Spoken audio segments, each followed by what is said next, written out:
My dear friends, कैसे हैं आप लोग। आज हम लोग देखते हैं कि फीमोरल कैथेटराइजेशन किस तरह से किया जाता है। बहुत ही सिंपल सा प्रोसेस है ये।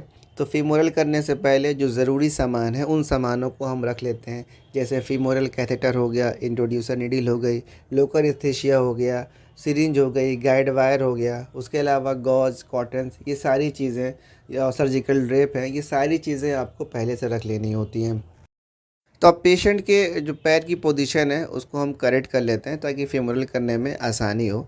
अब उसके बाद आपको इसको स्किन को प्रिपेयर करना होता है, यानी क्लीन करना होता है। तो जो भी क्लीन करने का प्रोसेस है, 3 स्टेप प्रोसेस है। क्लोरोहेक्सिडीन है, पोविडीन ऑइंटमेंट है और सर्जिकल स्पिट है। इन सारी चीज़ों का इस्तेमाल करके आपको स्किन को बहुत अच्छे तरह से प्रिपेयर करना होता है, क्लीन करना होता है। स्किन जब अच्छी तरीके से क्लीन हो जाए तो उसको आपको फिर सर्जिकल ड्रेप से या फिर आपकी जो स्टेरलाइज कट शीट है उससे आपको स्किन को कवर कर देना होता है। कवर करने के बाद आपको फीमोरल आर्टरी को पैल्पेट करना होता है। पैल्पेट करने का मतलब कि इसको फील करना होता है कि कहाँ पर फीमोरल आर्टरी है। तो फीमोरल आर्टरी आपको मिलेगी इंग्वाइनल लिगामेंट के नीचे, 2 से 4 सेंटीमीटर आपको नीचे मिल सकती है। देखिए, अगर इसको डायग्राम से समझें तो ये आपको जो ग्रीन कलर का ट्रायंगल दिख रहा है इसको बोलते हैं फीमोरल ट्रायंगल। इसी फीमोरल ट्रायंगल में आपको जो रेड कलर का दिख रहा है वो है femoral artery. Femoral artery palpate करने के बाद आपको मीडियली मिलेगा फीमोरल वेन, जो कि ये ब्लू कलर से आपको दिख रही है। तो इसी ब्लू कलर में आपको फीमोरल कैथेटर को इंसर्ट करना होता है। अब फीमोरल कैथेटर लगाने से पहले आपको वहाँ की स्किन पे लोकल एनेस्थीसिया देना होता है। इसके लिए आप 1% का लिडोकेन या ज़ाइलोकेन यूज़ कर सकते हैं और सिरिंज आप 5 ml की यूज़ कर सकते हैं। लेकिन लगाते वक्त ये ध्यान रखना होगा कि लोकल एनेस्थीसिया ये ब्लड में न जाने पाए, बल्कि आपकी उस मसल्स में ही रहे। तो जिस तरीके से अभी वीडियो में दिखा रहे हैं इस तरीके से आपको लोकल देना होता है और ये ध्यान रखना होता है कि ब्लड में न जाने पाए। इसके लिए आप निगेटिव प्रेशर के साथ पेनिट्रेट करते हैं।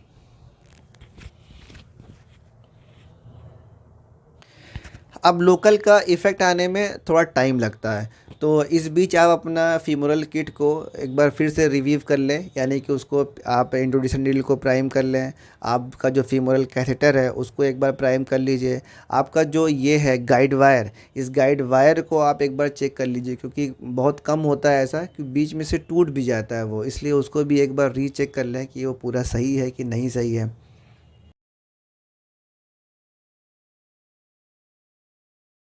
अब कैथेटर लगाने की बारी है तो ध्यान से समझिए और ध्यान से सुनिए। अब आपको फीमोरल आर्टरी को दोबारा से पैल्पेट करना है। उसके लिए आप 2 से 3 फिंगर का इस्तेमाल कर सकते हैं। तो जहाँ पर आपको फीमोरल आर्टरी की पल्स मिल जाए वहाँ पर अपनी फिंगर को फिक्स करिए और आपको उससे मीडियली यानी अंदर की तरफ आपको फीमोरल वेन मिलेगी।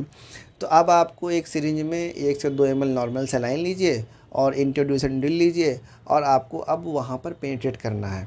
पेनिट्रेट करने का तरीका ये है कि आपको निगेटिव प्रेशर के साथ पेनिट्रेट करना है, यानी कि प्लंजर सिरिंज का आप पीछे की तरफ खींचेंगे और निडल को आप आगे की तरफ ढकेलेंगे। इसका जो डायरेक्शन होगा वो अम्बलाइकस की तरफ होगा और जो एंगल होगा वो 45 to 60 के बीच का होगा। तो जब आपको ब्लड दिख जाए कि हाँ अब ब्लड आ गया है तो फिर आपको सिरिंज को होल्ड कर देना होता है, यानी उसको मूवमेंट नहीं करना होता है।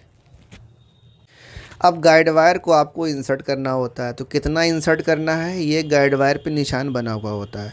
तो जब वहाँ तक चला जाए, आप इंश्योर हो जाए कि हाँ बिल्कुल वेन में है, तो आप इंट्रोड्यूसर नीडल को आप बाहर निकाल लीजिए।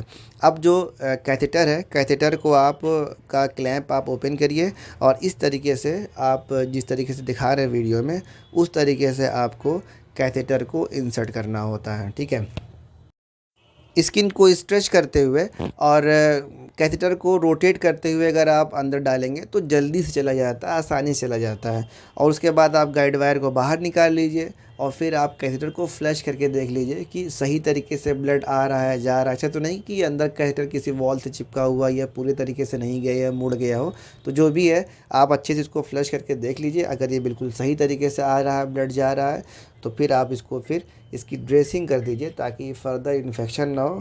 और अब आपका ये फीमोरल कैथेटर वो डायलिसिस के लिए बिल्कुल रेडी हो चुका है।